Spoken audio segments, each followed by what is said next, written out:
everyone, and welcome back to Mariana Mas Books. My name is Mariana, and today I am here with my pile of possibilities for quarter 2 of Historathon and also People April. Historathon, as you should know if you watch my channel, is a year-long reading event organized by Vin at Revenant Reads with the purpose of reading non-fiction history. He has divided the year into 4 quarters.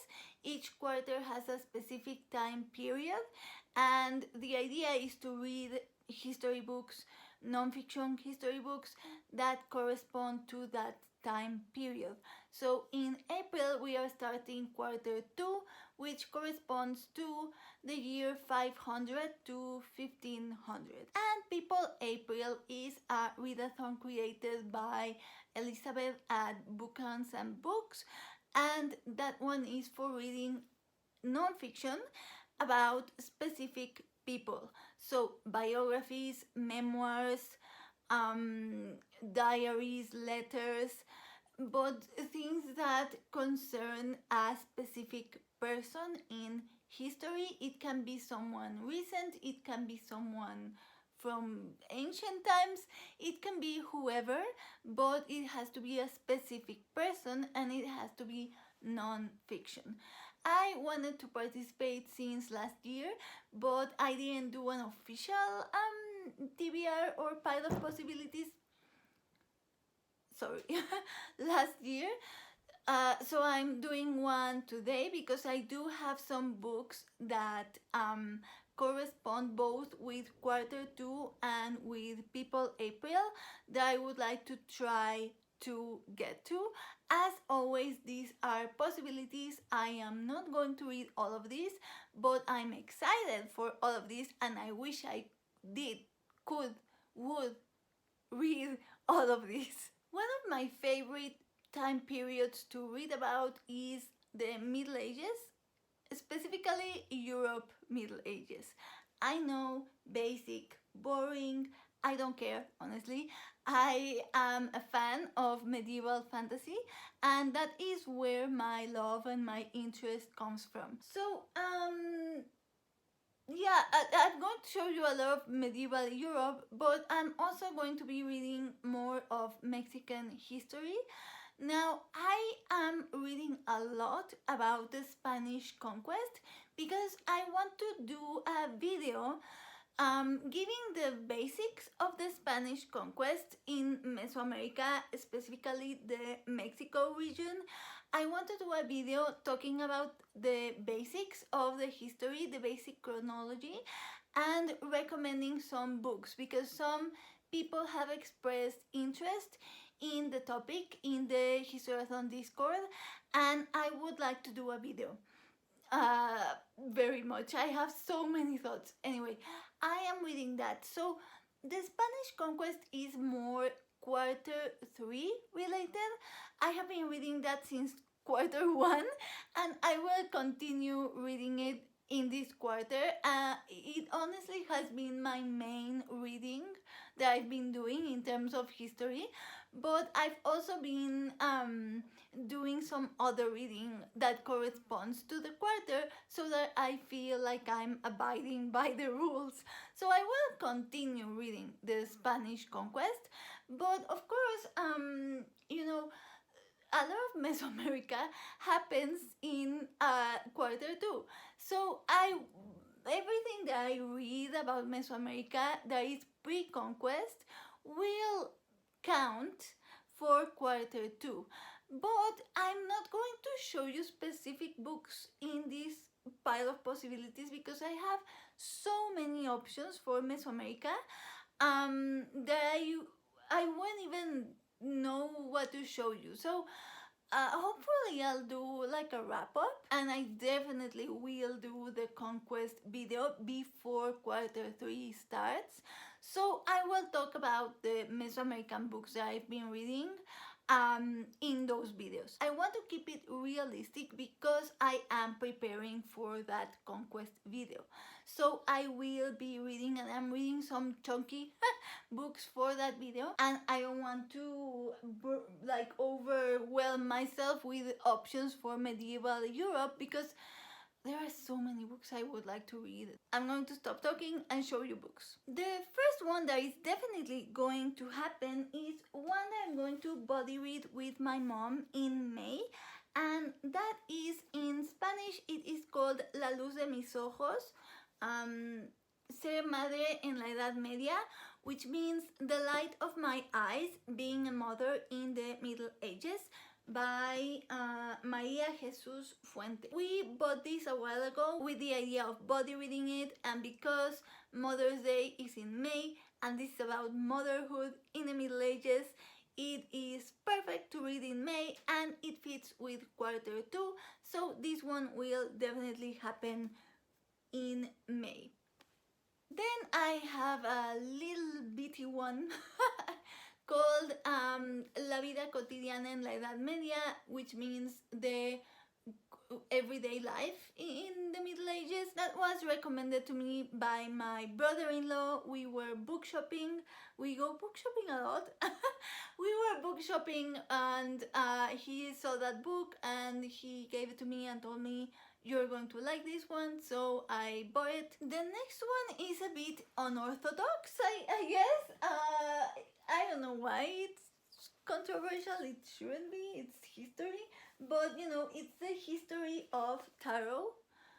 It's this beautiful book that my mom gifted me, and this was recommended by a tarot friend from Tarot Tube, Marine at Waves of Your Soul. She talked about this book. So for people who don't know, tarot, the first tarot decks were created in around the 1400s. And actually, a fun thing I would like to do as a kind of like a side quest type thing is I actually own some facsimiles or reproductions of historic tarots. Historic tarots are my obsession, and I do have several tarots that are specific to different years, that I know the printers who did them, that I know a little bit of the history.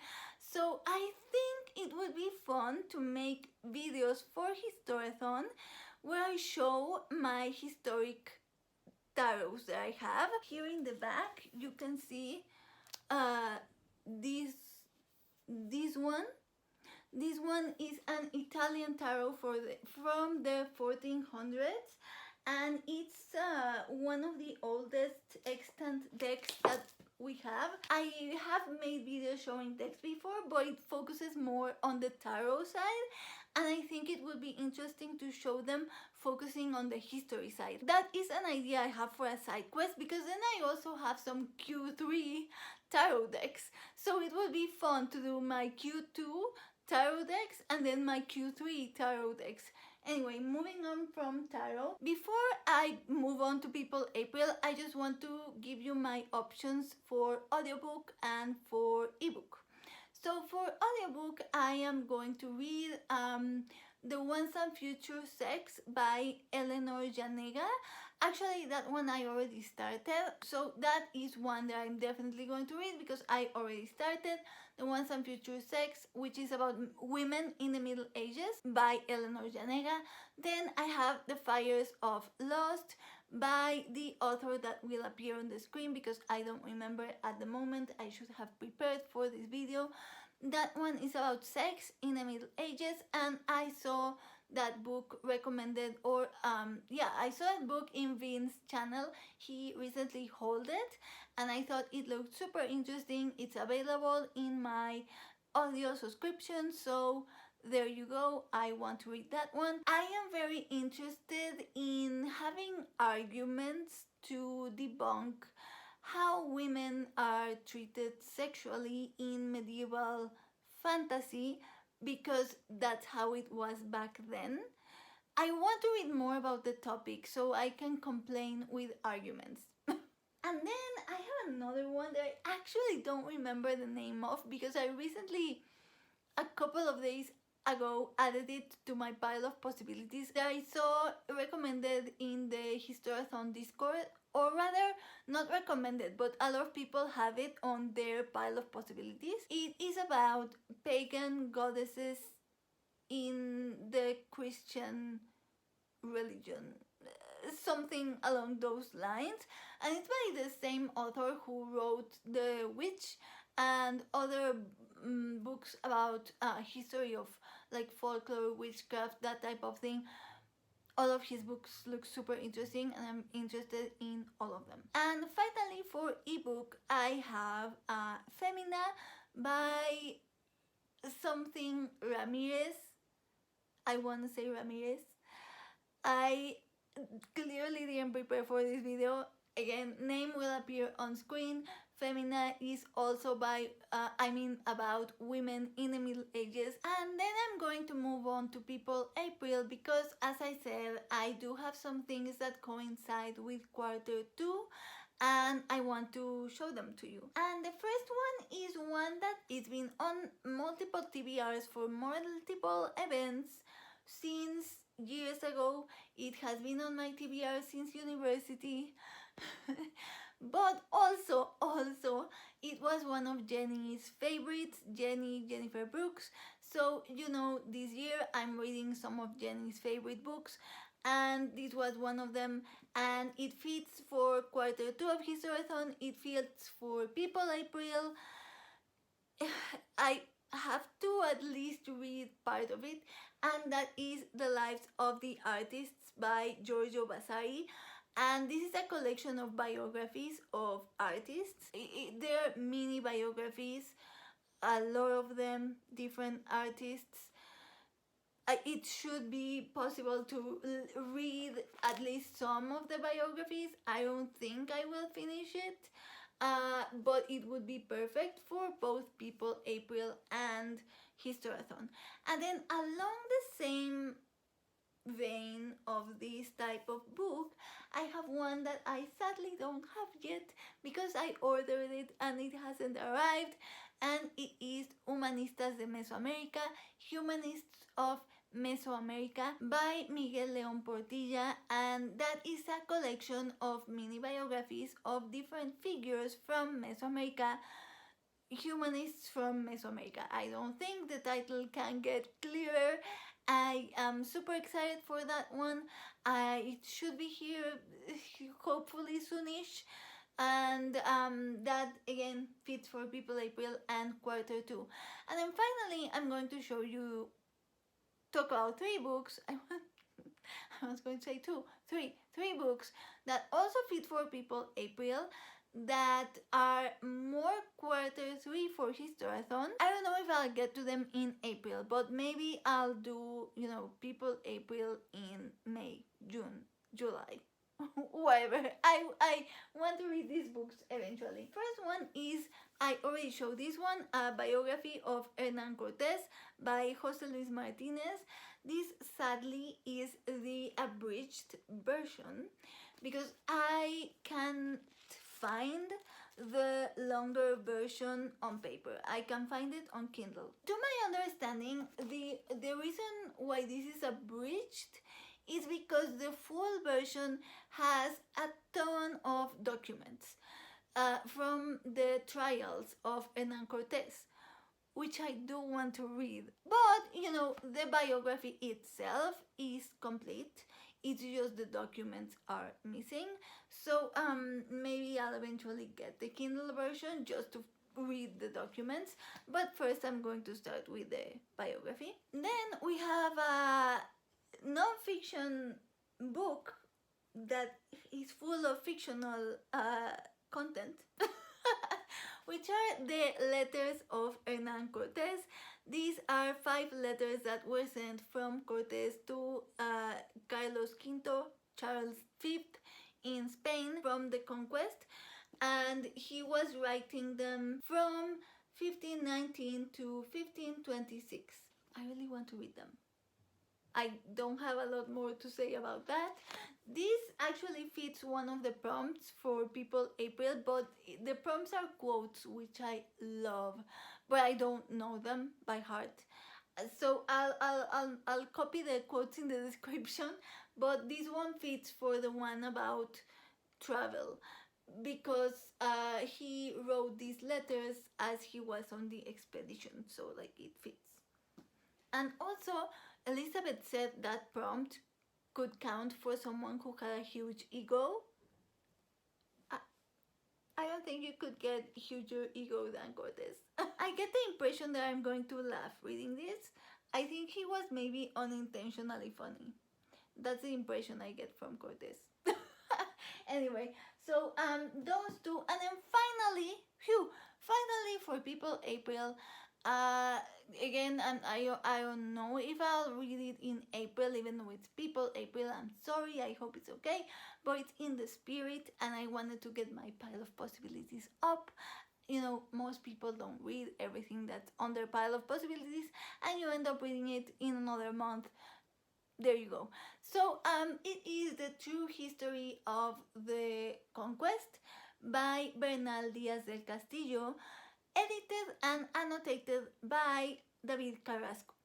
Bernal Díaz del Castillo was one of the conquistadors that came with Hernán Cortés, and he is one of the principal sources that people use for writing history about the conquest. Now, this I don't see as history of the conquest. I see it more as the memoirs of Bernal Díaz del Castillo. They're literally memoirs. He wrote it when he was 80 years old, so like years after the conquest. So when he was 80, he wanted to leave the story of the conquest as a legacy when he was 80. So, you know, more than an actual history, is more like memoirs. So if you read it, you have to read it knowing that he was 80, that it was years later, but that he was in fact there. So like, you take things he says with a grain of salt. This specific edition I saw recommended, and David Carrasco, he's an expert in the Mexica or the Aztecs, as they are more known, and it's supposed to be super good. So he edited and has annotated, I believe, this version. So I do want to read this version of The True History of the Conquest by Bernal Díaz del Castillo. Fun fact, I think it was Carlos Fuentes, a Mexican writer, who says that this is like the beginning of Mexican fiction, something like that. He has a funny quote. Anyway, so there you go. That would be it for me today. From me today. Thank you so much for watching. I look forward to your comments. Yeah, I will see you soon with another bookish video. I hope you have a nice week. In the meantime, I wish you happy reading.